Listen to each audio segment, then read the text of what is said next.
Hello, everybody. Welcome back to another episode of the Unstoppable Dad Project. Appreciate you joining me here once again for another week. This week, I am joined by Bob Wischer, the relationship engineer from Men Becoming Better Men. Bob, thanks so much for joining me. I really appreciate your time. I Yeah, just thanks want to for having me. start off, tell everybody the Bob Wischer story. How did you get to where you are now? What's the deal? Yeah, sure. The backstory is I was I do I want basically I'm doing I've become a coach because when I was growing up, I always felt like the odd man out. I always felt like kind of a fifth wheel. Never really fit in exactly with a group of friends. I was semi-athletic, but I was really never that never really good enough to be brought into the core of the sports teams and things like that. And I struggled to form deep connections with other guys, and that kind of kind of transferred itself all the way through my entire life, up until a couple of years ago when I created Men Becoming Better Men. Um, Part of that journey was I made a discovery of from my childhood, a traumatic event that happened to me when I was actually when I was born, or just prior to my birth. Firm believer that um, energy that is going on around us when we're in the womb can be absorbed by us, and meanings can be made from those interactions. And what mine was that my parents were not married when I was conceived, and not that that's a huge trauma. I mean, that happens all the time now, right? But what what people don't realize, and people in that situation, is that the stress and the strain and the all the things that are going on around what were going around my parents at the time was being absorbed into me, into my knowledge, into my DNA. And what that did was give me a feeling of that I because of the things that were going on, and the my dad had to drop out of college to get a job, and there was I'm sure shame and things like that happening with my parents, because they were in a very small community. They were, my dad was 19, my mom was 20, and this is also back in the 60s. I'm a little older than you, but there's a lot of things going on around that, and all of that made me take on the identity that I was not wanted. Now, that wasn't completely true at all. My parents, were great. They supported me. They did everything they could to give me a good life. But deep down inside into my subconscious, I've always felt like I don't belong. Um, so that's the biggest reason why, when I learned that during my coaching education, that was really a thing, and that was one of the root causes of why people feel that way. And then, in addition to that, there's other reasons. People can think they're a mistake. People can think um, that they have to live vicariously through other people, that they don't matter. Various different identities and beliefs that we can take on in those early years of our formation. And when I learned that, I was just like, yeah, this is what I want to do. This is what I've got to do. And I focused that work specifically on men because I've gone through, because of what I've went through in my life. I went through a divorce that was very difficult, alienation from my kids, depression, job stress, all of the stuff, all of those things that men go through. And I just feel like I want to be able to help men overcome those things, figure out what it is that's at the core of that, help them heal that, so they can go on and do the things that they have always wanted to do, that they've never felt like they've been able to do because of these beliefs and things that are holding them back. Yeah, that's great. It's a pretty common thing for a lot of men to, feel like they don't fit in. It's such a common theme in that's come up in my coaching, but even in my life, like even sometimes in our own families, we don't feel like we fit in, right? Like that's something that can cause a lot of guilt and a lot of angst and anxiety with men. And it's really sometimes it's really reinforcing to hear that from other men. Like it's like, hey, we feel that, and we, You're not alone. that's right. That's right. Yeah, that's one of the It's the biggest things that we when we asked the men in my men's group on occasion, like what's your biggest revelation in being part of this group, and the across the board, usually like 80% of the time they'll say, I'm not the only one going through this. That's right. And it's even hard to, when you feel like you're going through that, it's hard to articulate that that's where it's coming from too, right? Yeah. Like that feeling of loneliness, that feeling of, we know that there's something wrong, but to be able to reach out for help or articulate, hey, this is what is actually wrong at the moment, is a really hard thing. And you mentioned that you do a men's group at the moment. It was just it's simply that want to belong. I really never had a core group. I mean, I had a few friends here and a few friends there, and some were better than others, obviously. But I never really had a core group of, if I was, especially coming out of my divorce, because a lot of the friends that I had prior to being married and being married for as long as I was, those friends all kind of faded away, or I always try to be nice. I wasn't allowed to to hang out with those friends.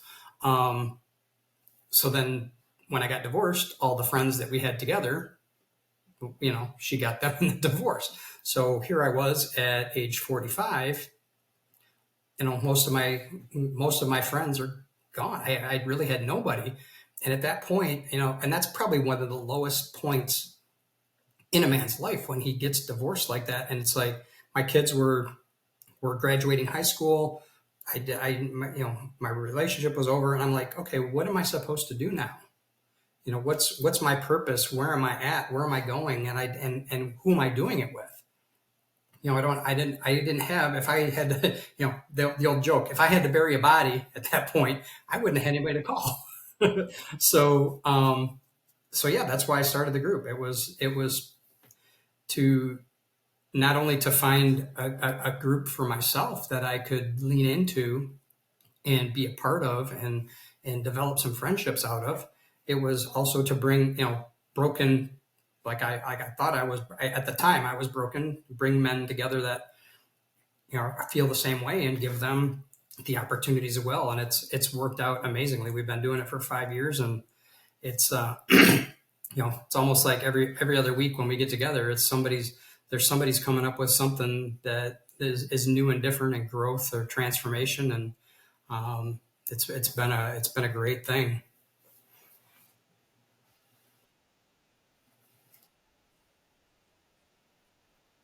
Mm-hmm.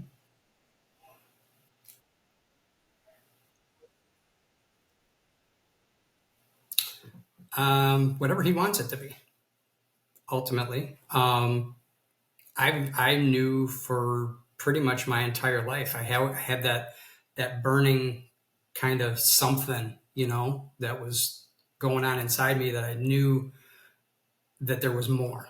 I knew there was something else I was supposed to do, somewhere else I was supposed to go, someone else I was supposed to become, right? Um, and it was kind of always bugging me. And I've told this story a million times. I used to, you'd be driving down the highway, right? And you'd see, like a work van. It's like Joe's Plumbing or Bill's Heating and Cooling or whatever. And I always got this feeling like, God, I want to be one of those guys. I want to be my own boss. I want to have my own business. But I came out of college. I got into the corporate world, and I'm still actually working in the corporate world. I've been for over 30 years working in the corporate world. And it's definitely proven time and time again that it's not what I'm meant to be doing. I've had so many wins with either clients or men in the group, or just other people randomly that I've crossed paths with, and helped in some way, that I know that that's what I'm supposed to be doing. But I'm kind of married to the corporate life right now, and I'm working my way towards moving away from that. And if it takes me to, I'm 55 now, I'm closing in on retirement. So if it takes me getting to retirement to be able to coach full time, I will do that. If I'm able to get there sooner than later, that's great too. So just kind of taking what comes. That's great. So, is this for you really a passion project on the coaching side of things? You've you've mentioned you've been in the corporate world for 30 years. Is there a lot of cross is there anything that crosses over from there from your previous experience in the corporate world into what you were doing? Yeah, that's where I came up with the term relationship engineer. I've basically been working with or as an engineer for a good part of my career, working with teams, but both engineering, manufacturing, purchasing, sales, and my job as a program manager is to bring all of those people together. And to do that, you've kind of got to be a master of relationships. You got to know how to get them to talk to each other. You got to get them to figure out how to interact together so they can work together for a common goal. Do it on time, do it under budget, all of those things. So it's actually been very much helped me to do what I'm doing now, because I can see where things are going and where relationships have to be and how they have to form and grow and strengthen to be effective and successful.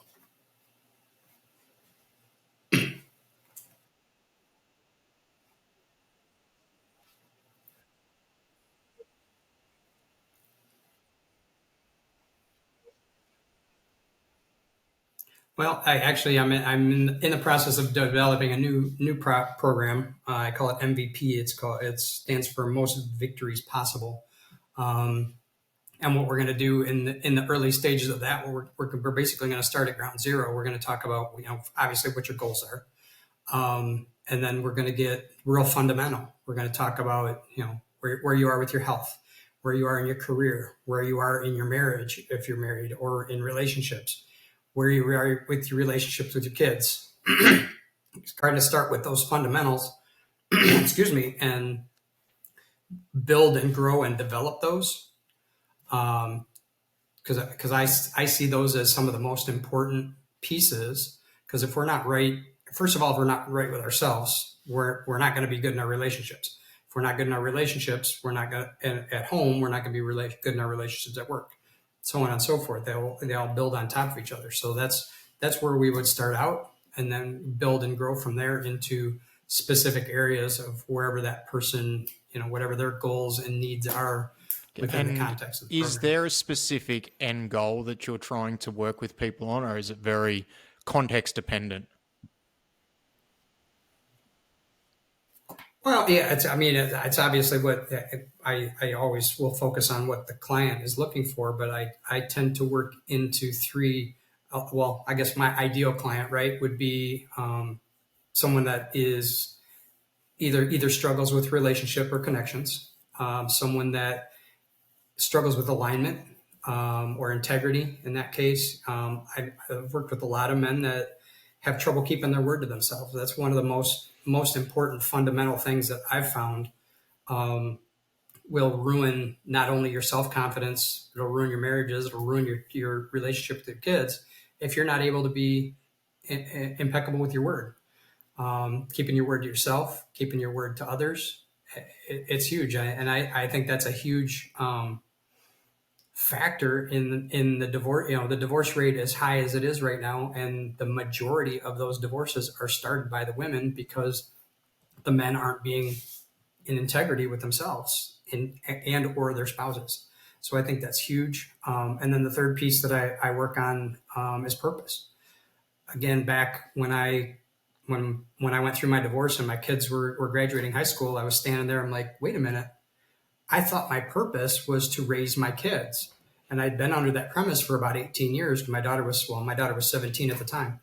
I was like, that was my goal and my mission for 18 years, was to, put a roof over their head, provide for them, give them everything they needed so they could grow and learn and thrive. And I got to that point where they're like, okay, Dad, we're off to college. See ya. And I was like, okay, you got no wife, got no, kids are off and doing their thing. Don't need Dad on daily anymore. Okay, I'm 45 years old. I'm not dead yet. And what the heck is it I'm supposed to do?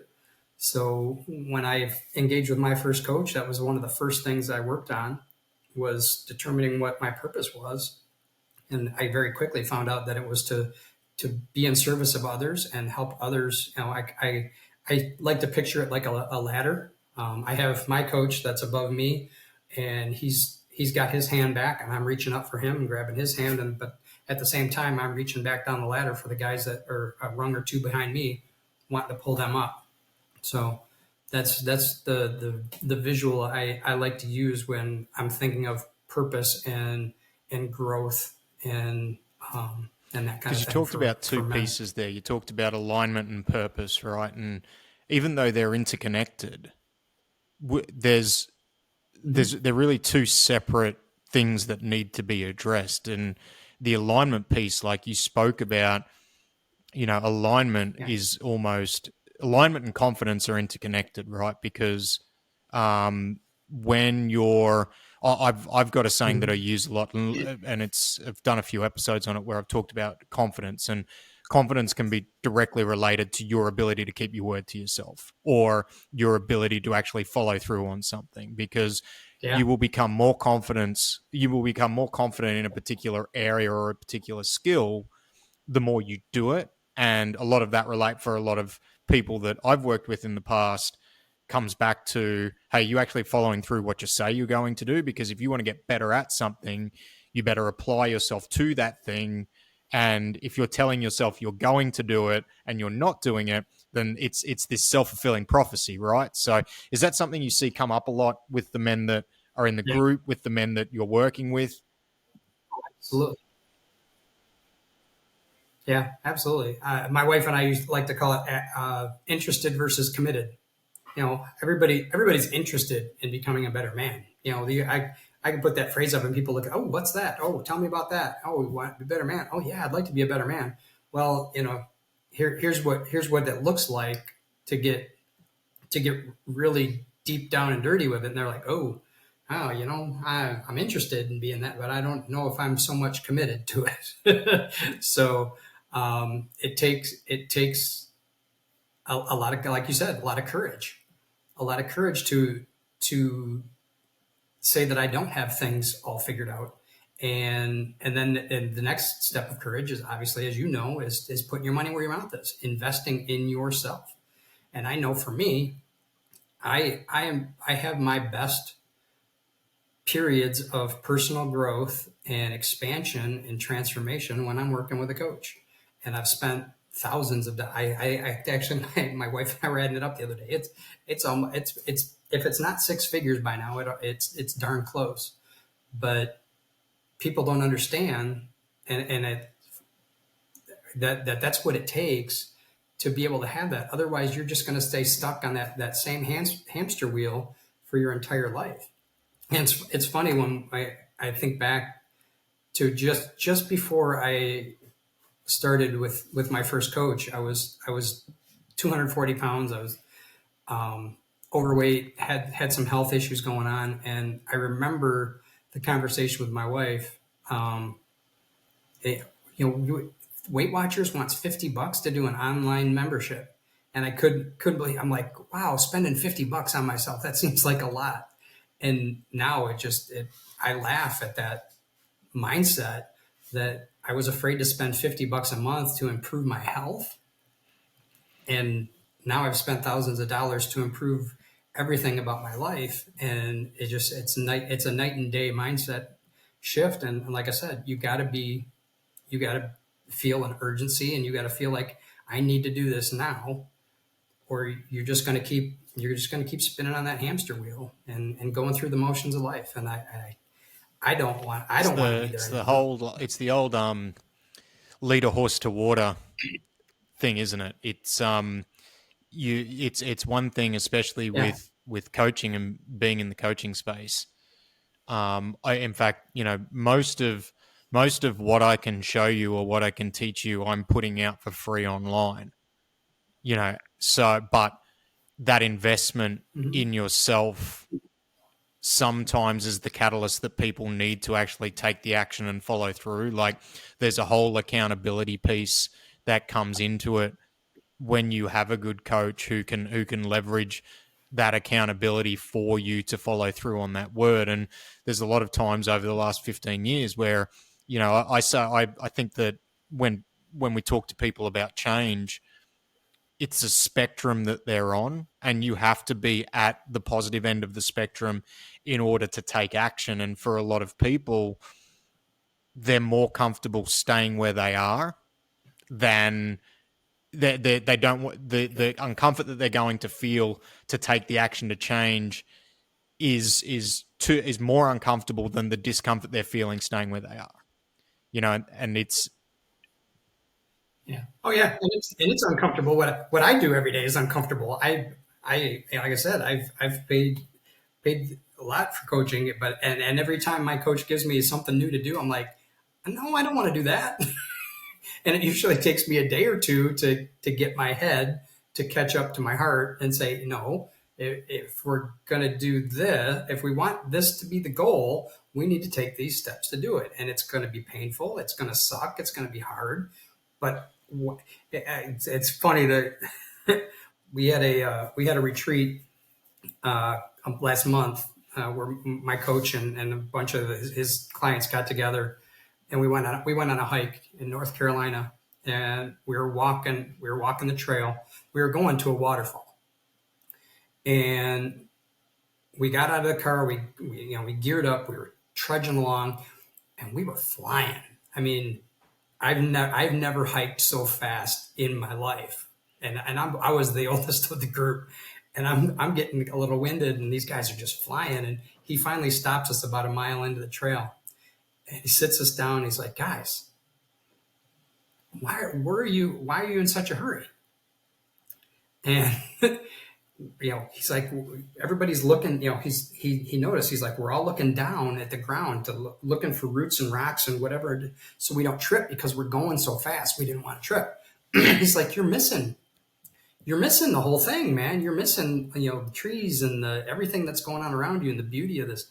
He's like, relax. We'll get to the waterfall. And it's such a great metaphor for personal growth, that when you're going through something and it's like a hike, and it's, hiking up a mountain, it's hard, and you got to watch for rocks and roots, but you also got to enjoy the journey. And eventually you're going to get there. You just got to be persistent and consistent, and you'll get there. And it was he did it on the spur of the moment too. And it drives me nuts because he still uses it now. Every time we have a conversation like this, he's like, relax, Bob, you're going to get to the waterfall. And I'm like, stop it. It's hard to be patient though, right? Like we want these, we want that, It is. It's hard to be that patient. instant gratification, that payoff for the work. And it's hard to sometimes have that view of the long game when you're, Absolutely. when you've got a destination that you want to get to quickly, especially as men. I think that's, Yeah. And we all want to be millionaires, right? We all want to be successful. We want to, change the world, save the world, whatever the you want to second call part it. of what you've been talking about, like Be alignment, patient. right? And alignment, we were just talking about how, alignment, confidence, action, like it all feeds in together. Then you've got purpose. With purpose, like that's something that is a constant reoccurring theme, I think, for everybody across the board, right? Like, why am I here? What's my purpose? What am I trying? Like, what am I trying to do with this life? Because, despite just having a conversation about being patient, like we do only have a finite amount of time to achieve what we want to achieve, to fulfill our purpose. Right. But I think that one thing that I've seen, and I've struggled with it personally, but then also people that I like coach, we don't know what our purpose is. Like we're kind of hoping to find it. Is there anything that you have done over the years where you've spoken about what your purpose is to serve people, that's kind of brought you to that place where you feel that you've kind of reached a point where you're now starting to work towards fulfilling that purpose? What are some of the steps you've taken to come around to that point? Yeah. Oh, I mean, maybe I was lucky, but became very clear to me when I did that. I did that first exercise with the first coach I hired, and the statement, the purpose statement that I generated out of that exercise was to express and inspire love and wellness within myself and to others. And it blew me away because it was narrow enough, but it was wide enough, right? It gave me a lot of bandwidth to do, but it became my North Star. It became that, that guiding light of, I'm going to go in this direction, and I'm not exactly sure how to get there, but I'm going to start going. I'm going to start going in this direction. And what that did was it helped me to create the Men Becoming Better Men group. It helped me to, start doing one-on-one coaching. It helped me to start being more involved in ministry at my church. It helped me to start a group called F3, which is I don't know if it's gotten beyond the States here, but it's a workout group. It stands for Fellowship, Fitness, Fitness, Fellowship, and Faith. We get together a couple mornings a week and do a free workout in the church parking lot, and we're starting to build and grow that here in our area. It's pretty rampant down in the south of the U.S., but it's making its way up here. But just like all of these different things that I've started to do have all been moving me towards that purpose to express and inspire love and wellness, whether it's working out or whether it's mental wellness or loving yourself or loving your spouse, your kids, whatever. Everything is along that path, and it might be, some zigzagging going on there, but I feel like I'm definitely on that path, and I've found great joy in that every day. I wake up and okay, what am I gonna do today? Who can I inspire today? Who can I help today? Who can I serve today? Whether it's my wife or my kids or somebody at work or a client or a friend or somebody. It's just it makes existing and living, even when there's bad stuff going on around us in the rest of the world. I'm kind of in my little bubble of joy and happiness all the time. And I have my moments. I have struggles just like everybody else, but for the most part, I love my life, and I wouldn't change it. So with the purpose piece, it's kind of got me thinking a little bit, right? Because, and this is just a theory that like I've kind of got. It's almost like so. There's an old quote through. I can't, it might be like Kung Fu or one of those old movies, and it's like when the student is ready, the master appears. And this is one thing. Yeah. I mean, I'm not old by any stretch, but I'm 41, so like I've got a little bit more maturity about me than what I did, 10 years ago, and it's like all the stuff that I've done to this point has kind of led to a point where I feel like I'm a little bit more aligned with my purpose. But in saying that, I think if I had have tried to force it in my younger years, I wouldn't have been ready to do what I did now. And it's one of those things where I wonder if like purpose comes with a little bit of experience and it comes with a little bit of maturity, and it maybe changes as you get older, and that's it doesn't necessarily have to relate to a person's age, because as you know and as I know, like some people are older souls, for lack of a better term, where they're quite young but they're quite mature in the way they act. And it's an interesting thought and an interesting concept to me, because I guess the older I get and the more the more retrospectively I look at things, it makes me sometimes think that maybe purpose is just maybe part of our purpose is actually trying to find our purpose. Yeah, that can be. I mean, I'm sure. I'm a believer in Jesus, so I have Christian beliefs and believe that God is controlling everything. But I do know in my case, I think it was a mistake that was made by a counselor in college, because I originally went to college. Like I said, I was into sports, and I wasn't that great of an athlete, but I loved sports. So I was going to go into sports medicine, and didn't do so good in the science classes that I had to take out of the gate. So of course I went to a counselor and I said, here's what I'm good at, here's what I enjoy, and I told him I wanted to help people. That was the exact statement I made. I want to help people. So this counselor, I wish I could remember. I don't even remember if it was a male or a female, but I wish I could remember who it was, because then I could blame them directly and forgive them, obviously. But they said, well, why don't you go to business school and then you can become a hospital administrator. I was like, so I'm like, what, 19 years old? I'm like, okay, sure. You know what you're talking about. I'm gonna go to business school and I'm gonna become a hospital administrator. Well, I started taking business classes and I was pretty good at it because I'm good at math and logic and things like that. And come to find out a year or so into it that you can't get a job as a hospital administrator with a business degree. You got to have clinical experience.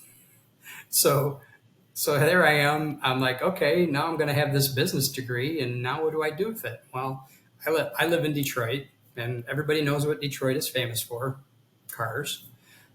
So I got sucked into the automotive industry right out of college, and I've been doing it for over 30 years. So that was my path. And like you asked earlier, how does my long career in that industry parlay to coaching? Well, absolutely it does, and it helps me a lot. And like you said, it probably prepared the path for me and gave me the experience to know that what I was supposed to do. But I did know back when I was 18 or 19 years old that I wanted to help people. And if that counselor had said, why don't you go get a psychology degree or a degree in psychology, I probably would have become a counselor or something along those lines and been helping people that way from the get go instead of this, I'll call it a sidetrack in the Yeah, automotive industry. it's So that's my story, and there's I'm two sticking things you to it. said that were really interesting to me. One was you saying that I wanted to help people because I had a similar experience when we had so we owned a gym, a fitness facility for 11 years. Anyone who's listened to the podcast obviously knows this. Was a CrossFit gym to start off with, and then we transitioned into a strength and conditioning facility afterwards. And I had a business coach who sat down with me once, and he said, "Why do you do this?" And the first thing that came out of my mouth was to help people. And that when you said that, like they were almost the exact same words that like I articulated when I was asked a similar question. Now, Yeah. I was in my early 30s at that point, so had a little bit more life experience than what you did. But back to what you were saying, where you kind of knew what you wanted to do at some from an early age. I still remember. So in Australia, when I was finishing school, we have these things called OPs, which is it's basically like the score you get for your academic record, right? And you rank 1 to 25. And I got quite a good OP leaving year 12 where I could do anything. And we had university preferences, and you put down 4 preferences, 1 to 4.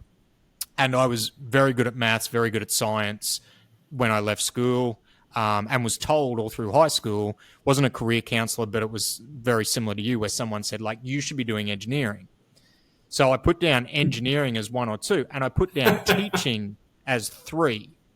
But my OP was so good that I was going to get into anything I put down. So I ended up going into engineering. And within the first 12 months, I just hated it. Like, I hated it. I became a completely different person to what I was at school, because when you first year of uni, like back in those days, it was I turned 18, which is the first year you're able to legally drink in Australia. Like, so this whole other world of stuff opened up to young 18-year-old Matt. Party time. And I just hated it, and I never actually got. And then it wasn't until it was when I had the gym, and we were doing quite well at that. I remember my mum saying to me, she goes, "Well, you got around to that eventually. Like you got around to being a teacher eventually. Like it was like in a funny way, the universe, God, however you like, whatever higher power you believe in, like I think it kind of got to that point in a roundabout way anyway. So it's interesting hearing somebody else's journey on on who come to a similar path and those different things. So yeah, thanks for sharing that. That was good. So with for yourself, with you were talking about purpose, and earlier on in the piece you mentioned that life's purpose isn't to raise your kids. And I think for a lot of fathers, we feel like, especially when we're in it, like my kids are 9 and 5, right? Does feel like my purpose right now is to raise my kids. Do you want to elaborate on why you say that? Like, what's kind of brought you to that conclusion?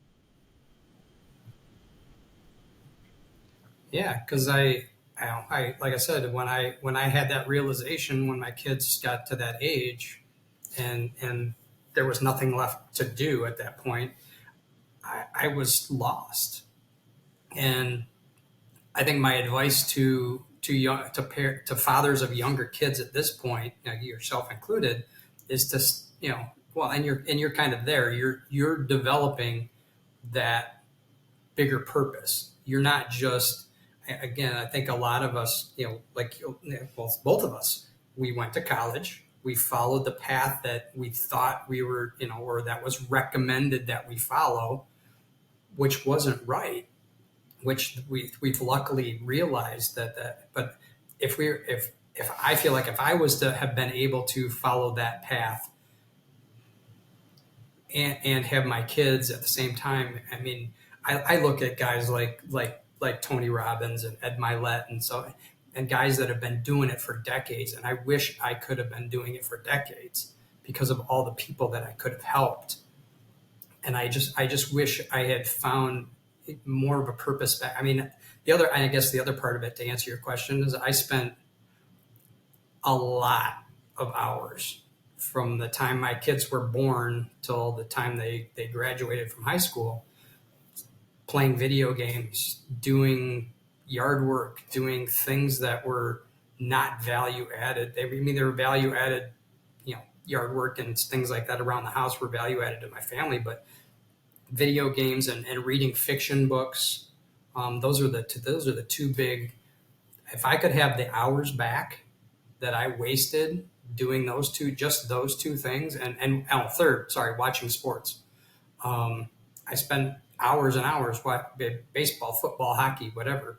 If I had all of those hours back and had known what my purpose was back then, I could have started it back then, whether it was the men's group or coaching or whatever as a side gig. Even at that point, I could have impacted so many more people and had so much of a bigger impact in the world, and have been doing it for decades, like the guys that have been doing it.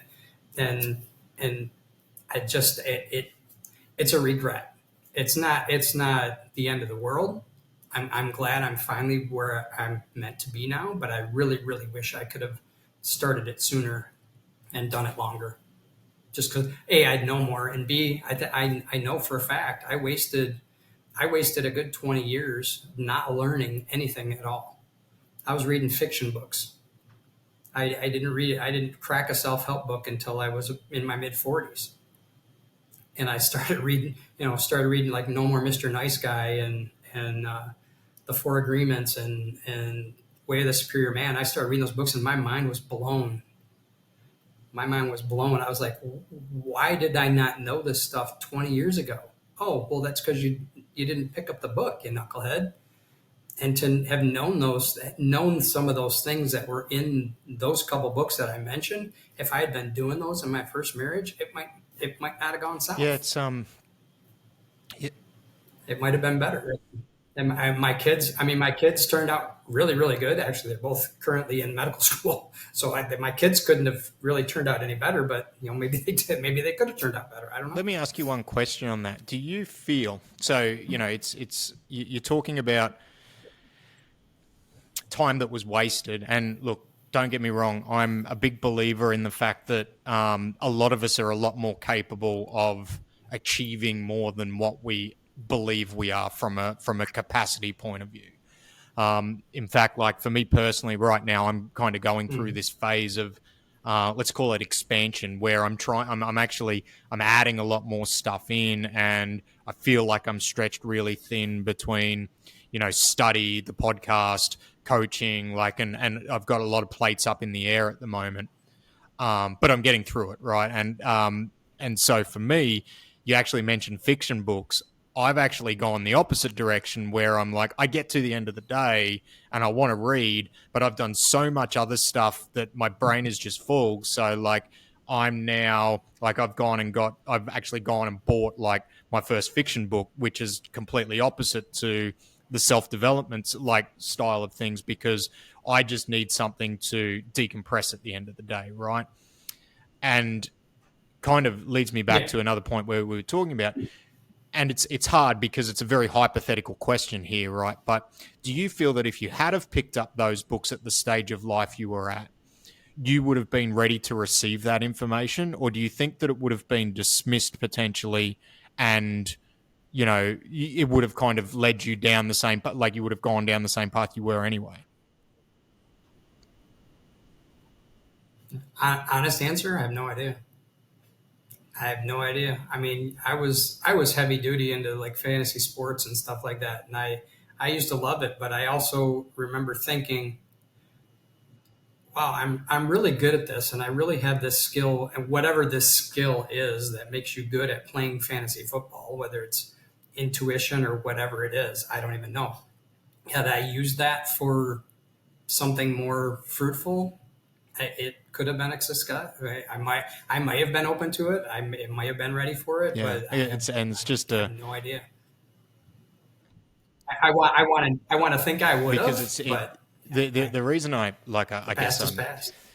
kind of honing in on that is because it seems to just be a reoccurring conversation I'm having with a lot of people from a friendship point of view. So yeah, like I do Brazilian jiu-jitsu and I have done for 8.5 years.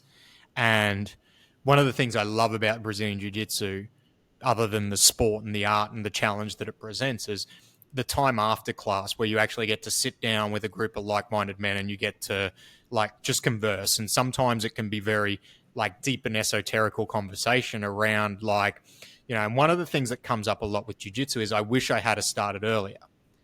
And I'm of the opinion that because jiu-jitsu was always on my radar, but due to different sports I was playing, like football, weightlifting, things like that, I never got around to doing it.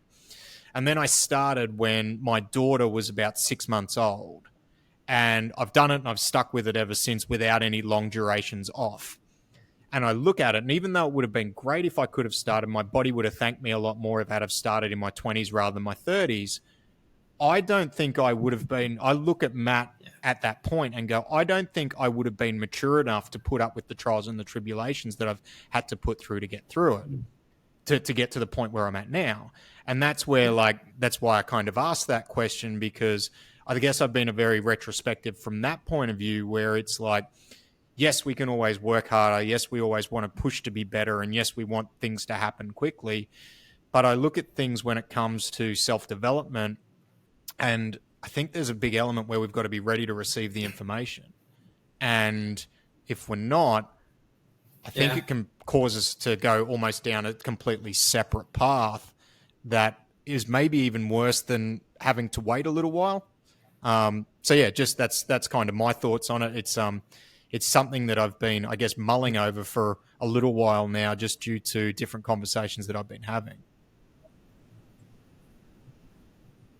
Two things on that. First, I wish I'd have started CrossFit earlier because I didn't start it until I was about 47, and I only did it for 4 years, and my body kind of said, "What are you doing to yourself?" So I wish I'd have started it in my 30s. I think I would have been. Maybe I wouldn't. I don't know if I'd have been ready. I know I used to hate going to the gym and just lifting weights. So, and I've loved CrossFit, and that kind of leads me to the second part of what I was going to say was, to me, because I get so much joy, whether it was CrossFit or whether it's coaching or whether it's my men's group, I get so much joy out of those right now that that's why I wish I could have started them sooner, because I know there was a span of years, probably the last 5 to 7 of my marriage, where my depression, well, going this way, my depression started doing this, and I was in some bad places by the time my marriage ended. And if I'd have had a CrossFit or a jiu-jitsu or something like that in my life at that time, might have been completely different. And the other thing too, the other part of the answer to your question is I look at it a little differently too, because I'm 55, you're 41, so we got about a 14-year spread. And I'll show you something. have this. I don't remember where I got this theory from, but this is a yardstick. I almost dropped it. Yardstick. The black, well, the whole yardstick represents 85 years. So that's, yeah. So if my life is going to be 85 years, here, hold it back here so you can, that's how much of my life is gone. And that's how much of my life is left. So if I want to make an impact, Yeah. I don't got a lot of time left. So that's how I look at it too. With the 15-year, you're probably about halfway on that. You can get to the middle. I'm about 15 years past the middle. So that's, always the challenge, right? And I think you said something about that earlier. We don't know how much time we have. That's it. So you can only make it you can only make do with what you've got left. So it's certainly sounds like you're doing that. So that's it's just such a, like, a lot of this stuff is not, it's just thoughts, and it's hypotheticals, and I think we do get caught up in, I think we can get too wrapped up in the past and not doing what we think we should have done to try and move things forward. But to be able to, despite all that, still take action and still move things forward, like that's a credit to you. Being what you've just shown me and what you've just shared with me, because a lot of people will just get to that point and go, it's too late for me, and that's so. It's amazing to know that it's not it's like you see things on social media from like Gary V, who's always telling people like it's never too late. You can start now, and I think we get caught up in just thinking that, hey, maybe our time has passed, and it just hasn't. No, it hasn't. Until my dying breath, I think I'm going to be trying to help people and coach them up and help them see that there's better, and there's joy, and there's happiness, and you don't have to live in depression and wallowing in self-pity and all those things. I've just seen too many men in it. I've seen too many men take themselves out. I've known three men, and technically four, because one I know actually drank himself to death. Didn't put a gun to his head or anything like that, but he drank himself to death. So 4 men that have committed suicide, and I know there's struggles, and there's men walking around. I did a social media post on it today. Men walking around saying I'm fine, and they're not fine. None of us are fine. I wasn't fine. I just didn't know where to go and who to turn to. If I'd have, well, I did. I mean, I did ultimately find a coach at that point when I really hit my rock bottom, but I wish I'd have done it a lot sooner. Just on that, it's not even to the point where I think finding I spoke about it with jiu-jitsu, and the conversations on the mat afterwards. You've spoken about it with the group that you've set up and things like that, and I think there is, thankfully, a lot more free resources for men to be able to go and find a support network and a community. And as daunting as that might sound for some men to go to that, or whatever their previous beliefs that they maybe need to let go of, to take that step, it's such an important piece to have that support network around. And it may not even be to the point where it's that one friend who's going to help you hide the body, as you said, but it's it's just being able to sit down with other men, have a conversation, and just open up and talk. And real conversation. I think that's that's always been one of the messages with the podcast is just that. So yeah, thank you for bringing that up. It's we're going to start to wrap this up. So one question I do like to ask everyone that comes on the podcast is, what's the best part about being a parent? Oh, the best part about being a parent? I know it's hard. So many. It's hard. It's I'll probably seeing the kids' victories. my son played pretty high level travel baseball here in the States, and he had a lot of success, a lot of wins, a lot of fun games traveling around the country to different places. It was just so much fun to when he when he'd get a big hit or a big play, and it just that smile on his like I remember one time he got a double, and he's standing on second base, and this grin, was huge. Just loved seeing them smile.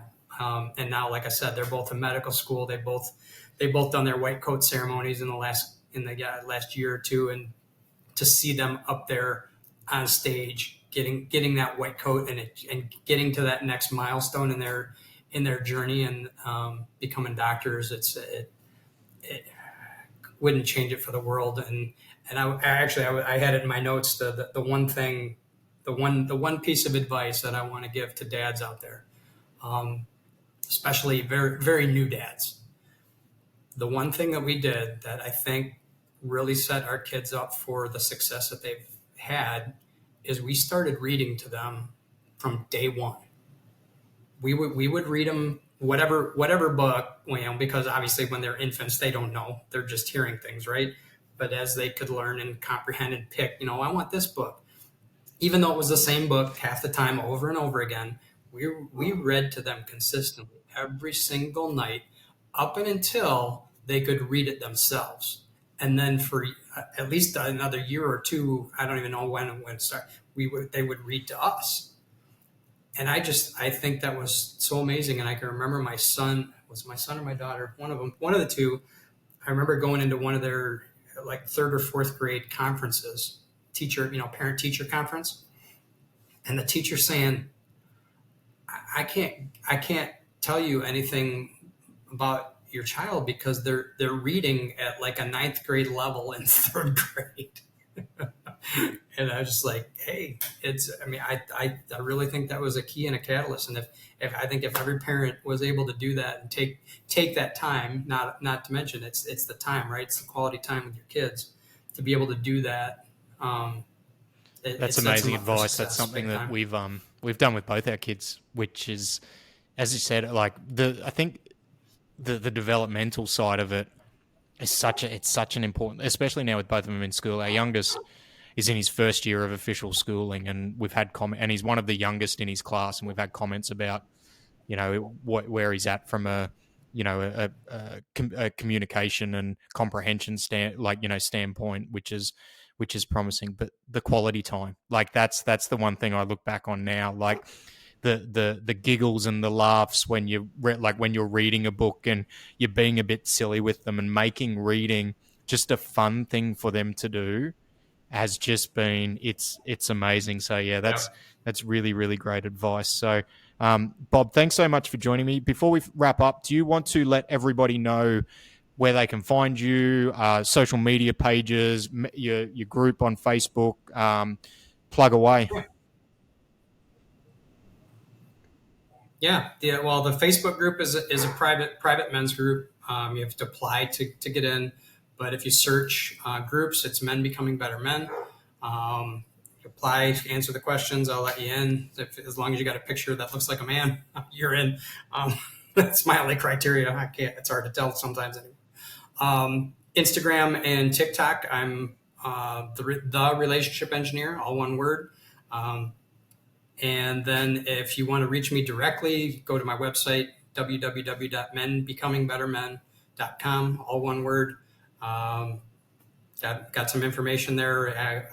I did a podcast for a little while, a couple of years ago. It's kind of on hiatus at this point, but I got about 100 episodes, both on Spotify and Apple Podcasts. So that's out there as well if you want to hear more from me or about me Great, and or I've got what it is all that the I do. links to those, so I'll pop them all in the show notes. So you'll be able to jump across, find Bob's website, his Instagram pages, and etc. will all be there. Well, Bob, thanks so much. I've really enjoyed our conversation. I appreciate your time, and I appreciate you sharing your Thank you. journey with us. So thanks very much, everyone, for listening. Have a great week, and I will see you next week. Goodbye. Thanks, Matt.